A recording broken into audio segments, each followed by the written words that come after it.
All right, greetings, my fellow travelers and lore masters. We are now at the final chapter of the second book in the trilogy, The War of the Ancients. This book entitled The Demon Soul, which is another name, a more apropos name for the Dragon Soul. This is just a little bitty. They should have really just called it an epilogue, because this is just going to be a quick little snippet that launches us into the final one. So stay a while, a tiny while, and listen to chapter 24. The stench of the ravaged city did not in the least disturb the cloaked and hooded rider as he rode slowly among the ruined avenue, probably Illidan. He eyed the overturned tree towers and crushed homes with mild, analytical interest. The corpses, so very slowly rotting away, he looked almost at with disdain. His mount suddenly growled and hissed. The rider immediately clutched the two tentacles he held tight, forcing the fell beast to move on despite its reluctance. He's riding a fell beast. Oh man, he's fully evil.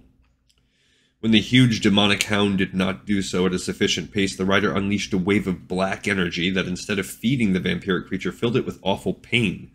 The fell beast quickened its pace. Okay. And I believe we've seen him toying with this black energy, so I'm still holding that this is Illidan. On and on through the dead city the hooded figure traveled. He sensed many eyes watching him, but chose to do nothing. The guardians were of no interest to him. If they let him be, he would do the same. His reluctant mount, which he had seized 2 days outside of the city, slowed again as it came to a crossroads. This time, however, the rider knew that the fell beast slowed not because of reluctance, but because it knew that its brethren were closing. They would not leave him be. They intended a trap. They were fools.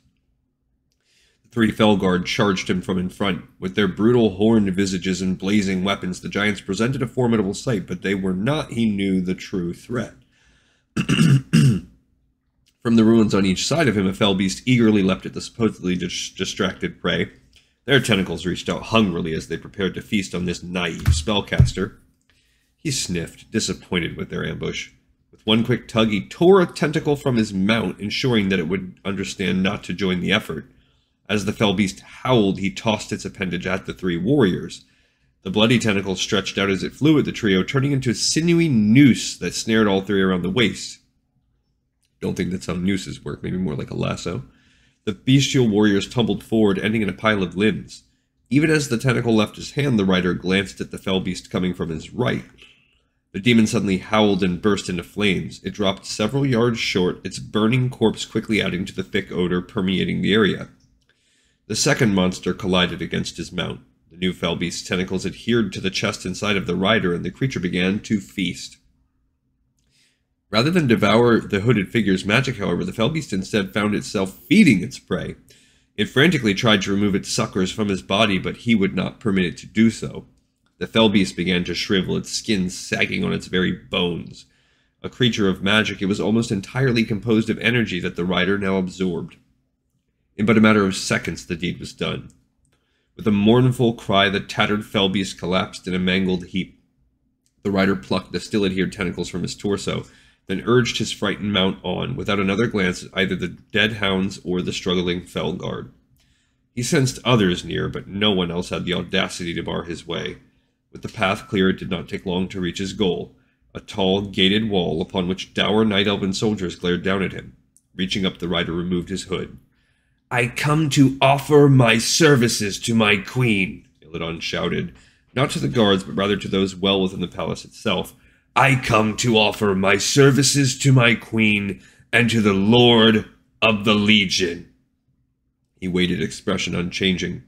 After almost a minute, the gates began to open. Their creaking echoed through Zinajari, the sound almost like that of the ghostly moans of the city's dead. When the gates had ceased moving, Illidan calmly rode inside. The gates closed quickly behind him. Continued in War of the Ancients, Book 3, The Sundering.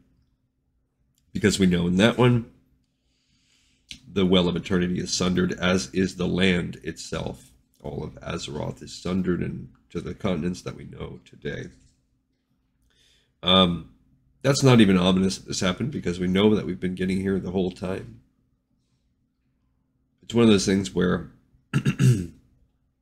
you know it's bad, but you also know the ultimate outcome. So it's kind of like good that I finally got here.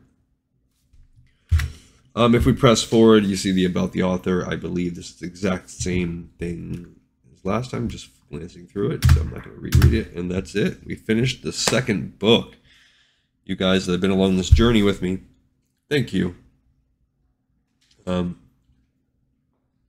you sometime in the future of my life, but now the present for yours, have sat through and listened to 2 full novels on a YouTube channel, I hope that it's provided you some entertainment in the background of your life and the drives to your work or wherever it is that you're consuming this content. It's my pleasure as always, and I look forward to jumping into the third book, and getting closer and closer to our future gameplay sessions.